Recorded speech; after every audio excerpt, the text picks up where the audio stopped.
hayat olmayacaktı. Eğer bugün yeryüzünde Kur'an var ve dolayısıyla insani ilahi bir hayat var ise insanlık bunu Hazreti Hüseyin'e borçludur. Bu alimin dediği sözün anlamı odur. Söz geldi Kur'an'a. Yatıyoruz, kalkıyoruz. Danimarkalı bir ukala, Danimarkalı bir insan musveddesi bizim kutsalımıza hakaret ediyor. Kur'an'ımıza hakaret ediyor. Bağırıyoruz, çağırıyoruz, sokaklara dökülüyoruz. Senin benim bağırdığım gibi devlet ricalleri de bağırıp çağırıyor, tepki gösteriyorlar.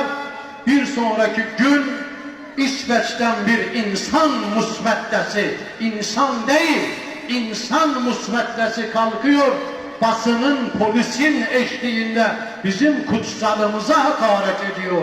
Milyonların kutsalı Kur'an-ı Kerim'e hakaret ediyor. Şimdi dikkat edin buraya. Bu Tevrat'ta 12.063 tane ayet var. 84 tane kitap var. O Tevrat'ta ne var biliyor musunuz? O Tevrat'ta diyor ki Hazreti Davud ordu komutanlarından birisinin Batşeva adındaki hanımıyla beraber oldu. O bayanın kocasını kendisi bilerek öldürttürdü. O bayanla beraber oldu Batşeva ile ve Süleyman peygamber bundan dünyaya geldi. Bu Tevrat'a göre Hazreti Davud nedir? Haşa ahlaksız bir insan. Bu Tevrat'a göre Hazreti Süleyman nedir? Gayrimeşru dünyaya gelen bir çocuk. Ama Kur'an'da bunlar kutsanmıştır. Kur'an'da bunlara zerre kadar ayıp, zerre kadar ahlaka aykırı bir şey söylenmemiştir. Müslümanların tamamı Hz. Muhammed Mustafa'yı nasıl peygamber görüyor ise Hz. Süleyman ve Davud'u da o şekilde peygamber görüyor. Bu Tevrat'ta bunlar var. Bu Tevrat'ta 12.063 ayet olan bu Tevrat'ta bir yerde cennet kelimesi yok. Bir yerde cehennem kelimesi yok. Bir yerde iblis şeytan kelimesi yok. Bunlar ezbere söylenen şeyler değil. Yıllarca yaptığım araştırmaların neticesi. Yahudinin kitabında, kutsal kitabında neden iblis yok? Hz. Adem'le Hz. Havva'nın cennetten çıkarılma hadisesini anlattığı zaman bu Tevrat bizim Kur'an'da diyor iblis ama o Tevrat'ta diyor yılan. Yılan geldi bunları dışarıya aldattı, dışarıya attırdı. İblisin üstünü niye örtüyorsun Yahudi? Ve Tevrat, bu Tevrat'ın 2/3 tahrif olunmuştur. Değiştirilmiştir. Hz. Musa'ya nazil olan Tevrat değil. Hz. Musa'ya nazil olan Tevrat'ta hiç bu olur mu? Lut peygamberin kızları babalarına şarap içtiler. Babalarıyla beraber oldular. Babalarından çocuk dünyaya geldiler. Bunları niye anlatıyorum?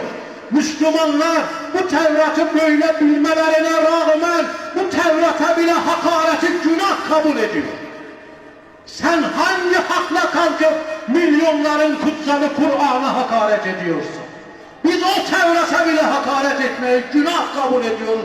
Diyoruz ki evet içinde hurafeler var, bid'atler var ama bir milletin kutsalıdır. Bir milletin kutsalı olduğu için biz ona hakaret edemeyiz. İncil'den de örnek vereyim mi? Hangisinden? Matta İncil'i mi? Markos İncil'i mi? Luka İncil'i mi? Yuhanna İncil'i mi? Hangisinden örnek vereyim? Ama bir tanesinden vereyim. Konumuz bunlar değil ama onlara da bir cevap verelim böylesi bir günde. Düğünde su bitti, su tulumlarındaki su bitti düğünde. Geldiler Hazreti Meryem'e dediler Meryem ana millete su dağıtacağız, su bitti. Hazreti Meryem gitti oğlu İsa'nın yanına. İsa peygamber geldi boşalan su tulumlarının yanına. Bir mucize yaptı. Su tulumlarının içi ağzına kadar şarapla doldu. İsa peygamber düğündekilere şarap ikram etti. Biz bu İncil'e bile hakaret edilmesini doğru bulmuyoruz. Diyoruz çünkü bir milletin kutsalıdır. ve dünya, Danimarka, İsveç, polis eşliğinde sen bu hakareti Müslümanların kutsalına yaptırıyorsun. Sen de insan müsbeddesisin Danimarka. Sen de insan müsbeddesisin İsveç.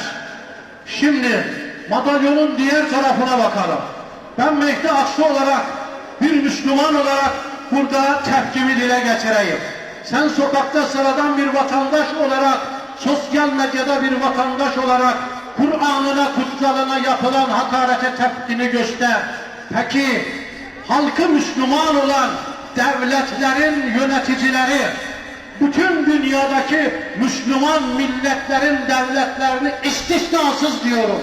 Sadece bir ülkeyi nazarımda tutup demiyorum. Bütün halkı Müslüman olan ülkelerin, devletlerin yöneticileri, devlet adamları, benim kınadığım gibi sen de kınarsan, halkın kınadığı gibi sen de kınarsan, senin kınaman samimi değil, kusura bakma.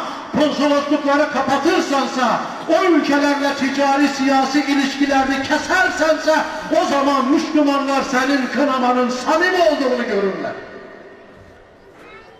Biz bütün devletlerin ricallerinden Kur'an'ımıza yapılan hakarete karşı böyle tepkiler bekliyoruz.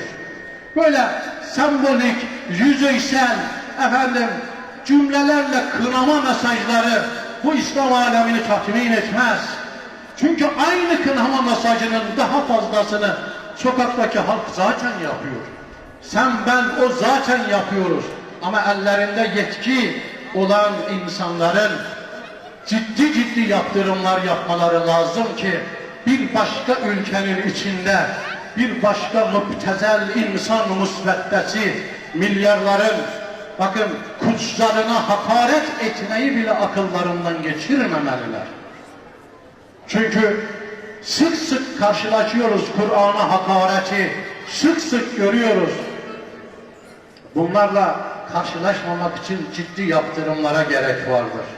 Bu da Kur'an bölümündeki tepkilerimiz olsun. Ben özellikle Ataşehir Emniyet Amirine, özellikle matemin birinci günü daha başlamadan akşam Sayın Emniyet Amirimiz bizzat kendimi arayarak o günden bu saate kadar